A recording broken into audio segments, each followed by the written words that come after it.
conversion began immediately. 2,500 workmen worked round the clock, 24 hours a day. Following the disaster at Pearl Harbor, there was increasing concern about the safety of the New York docks and of the Normandy. And there was good reason. The Germans had a history of sabotage. Earlier, one of the Normandy's sister ships, Paris, had mysteriously caught fire in the French port at Le Havre. The blaze had erupted simultaneously all over the ship, just before she was about to sail for New York. Luciano understood the fears of the times and wanted to exploit them to get out of prison. He summoned 3 friends to Dannemora, including Meyer Lansky. He wanted them to use their power on the waterfront. The mafia effectively controlled the docks. They were the personal fiefdoms of the Anastasia brothers. Albert Anastasia was one of the most feared leaders of Murder Incorporated. People called him the Mad Hatter, or the Lord High Executioner. He had a hair-trigger temper and loved to kill, especially with his bare hands. His brother, Tough Tony, was vice president of the International Longshoremen's Association and head of the most powerful waterfront union in Brooklyn. There was little that went on down at the waterfront without them knowing about it. They controlled the unions, and nothing was loaded or unloaded without their knowledge and their approval. They received commissions, and they received protection money. And it wouldn't be hard for them to arrange an accident. Threats had already been made against the Normandy. This information was passed on to J. Edgar Hoover and the FBI, who discovered that security was negligible. Right here. The FBI also picked up German shortwave radio signals. One said, "Observe Normandy." While conversions continued on the Normandy, the sense of urgency was felt. Hi, teammates. So we'll go over this. Let me get this here.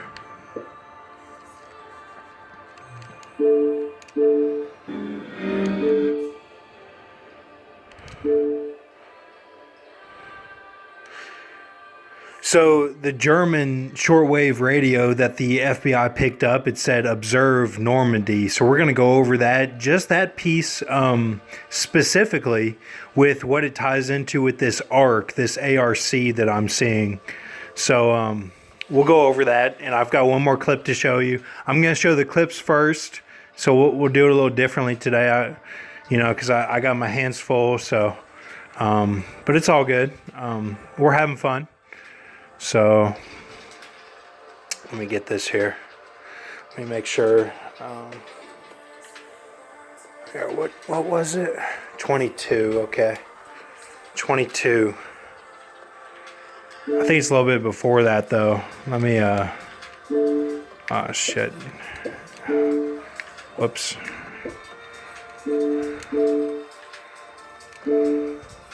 Here, we're getting it.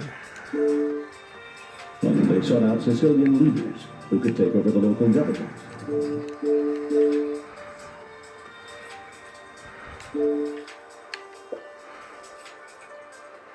All right, here it is.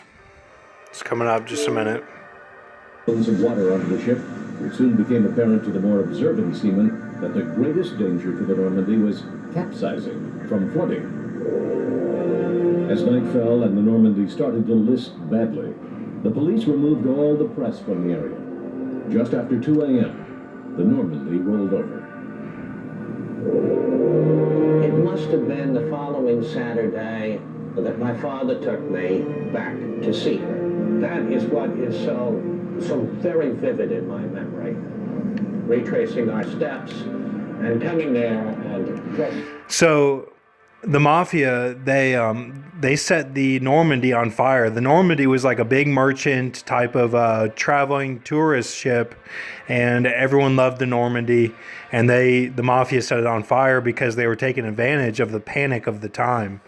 So they set it off in the harbor, basically. So we'll get to this here. Let me. There's one more thing I wanted to show you on this.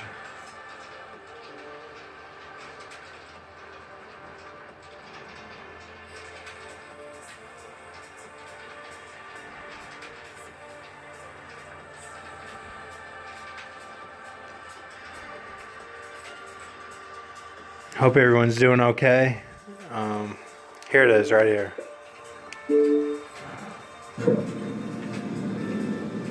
Are they being refueled? Are they being given information concerning these ships and their path of embarkation and debarkation as they run along the coast of the Eastern Sea frontier? Many questions we had to have answered. The Navy was by now trawling the docklines, trying to get information about possible saboteurs, but they met a wall of silence. One lieutenant said it was part of their being. They just refused to talk to anybody, war effort or no war effort. They didn't know whether it interfered with somebody who was running the pier. The Navy was desperate. Under the circumstances in which our nation was struggling for survival, any and all means which could lead to the prevention of sabotage, espionage, terrorism is warranted to apprehend those who could be a danger or those who are a danger. And this would involve everyone, anyone, including this alleged underworld or mafia. And so began one of the strangest collaborations of the war, an uneasy marriage between the military and the mafia, codenamed Operation Underworld. Okay, right there. So the Operation Underworld was an offshoot of getting the mafia and it was an offshoot of everyone in the mafia. Is what they thought were sabotaging the boats, but I'm going to show what really happened. And so what they did was they had this Operation Underworld, which was a coalition, an agreement, a shaking of hands of the mafia and the military. So that started because the Normandy got sabotaged, and that was by the mafia. But then they noticed all these other ships that were going out to sea were either capsizing or like sinking or getting set on fire. So they were like, "What the heck's going on here?" And then they offered that agreement there. So this is what I see. Observe Normandy, 1910 minute mark. Chapter Normandy, Mafia A&E. That's the special DVD. But the Observe Normandy specifically that the German shortwave radio sent to J. Edgar Hoover in the FBI. Observe Normandy specifically. That spiritual wheel, the Germans telling the FBI to observe Normandy, like they knew something was going on, basically. All the esoteric stuff with that, and that just that message itself, not the person who sent the message, but the message itself is a spiritual wheel, spiritually deserted wheel, arc is what it is, and it drives on land and bounces through the air, doesn't go higher than skyscrapers. So now that Observe Normandy, you could say, kind of led to Operation Underworld, which was opposite of Gangs of New York wheel. Gangs of New York, the film, which had no agreement between the FBI and the mafia. Okay, it's kind of an opposite of that movie type wheel going on. Now, what it was, because the Germans inspired the American merchants to investigate the Millstone treasury, which is the de l'Officier attempts, okay? They attempted to get the de l'Officier bow or agreement or staff or, whatever it is, and it's lost treasure, okay? Because whenever you get that agreement, the de l'Officier, then you automatically find the lost treasure. But, Chrissy Teigen is a part of that with Satan, and I know that sounds crazy just saying it, but we've gone over that. So people have gone for that attempt, okay? And it happened from a trickle-down system from FBI to sailors through phone booths and speakeasies is how that information got out there. And then that led to all the boats being capsized or set on fire or whatever, is because they were going out there looking for this, and the aliens were taking down their boats. That's what I implicate with all this here. That's what caused it all. Or it could have just been confusion, because going for that is a lot of confusion and stuff. Like the game, it would have been, someone accidentally sets the boat on fire or whatever. So everything involved with that Dilophosaur, just like how Dennis dies in Jurassic Park, it's the same type deal. It's all just like a series of unfortunate events sort of thing. So Ezekiel 44:24 is tied to this. Now, this would have been the start of the 10 bow, okay? I don't mean that it started whenever this happened, like for the first time ever. I mean that it's the start, like it's the West Point feat. That's the start of the 10 You can say 10 but it's not 10 it's 10 bow, which is the 10 days after the game. And this is the West Point feat is one of them. That's the first one. Throw up vomit is part of the second one. Pectus carinatum, that's part of training, taking a cold shower and barely being able to breathe sort of thing. And then the haunt, which is connected to seraphim. Those are all the 10 bow is what I see. There could be more, but that's what I see, okay? Operation Underworld, military and mafia joined, okay? So let me just get on this so you can see it.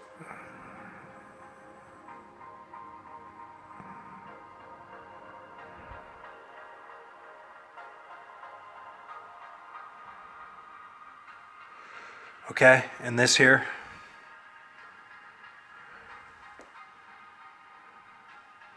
Dude jacket, Doja Cat, Dodge racket, how long it take to pull my pants up.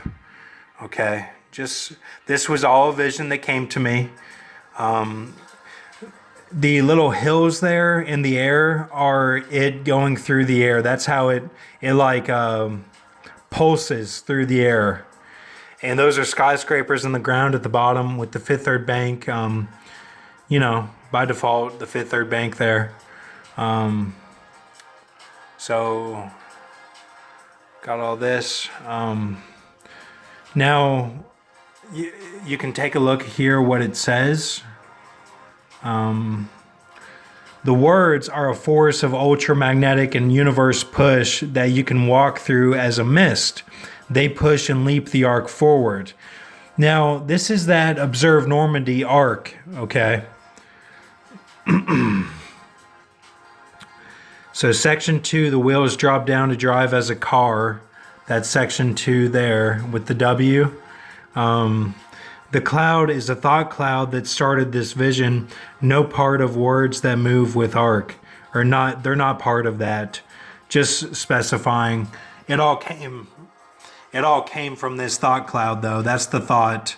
And then the vision that I drew came from that. So section 1, the left side of V drops down with a pilot steering. And this side, like Batman and Dark Knight, the half motorcycle, half Batmobile tumbler. Since area exposed, pilot wears invincible gear or pilot is invincible body anyway. Okay, so that's what it does there. I'll let you take a look at all this.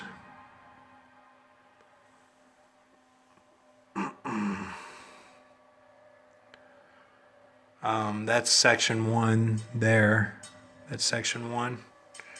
So, and this here is the ground, and this is these are skyscrapers. These are buildings. Okay, so that's the arc there.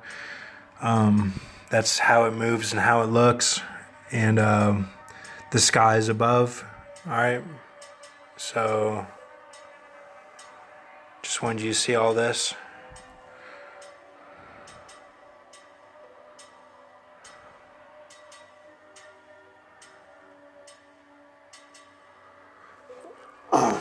All right.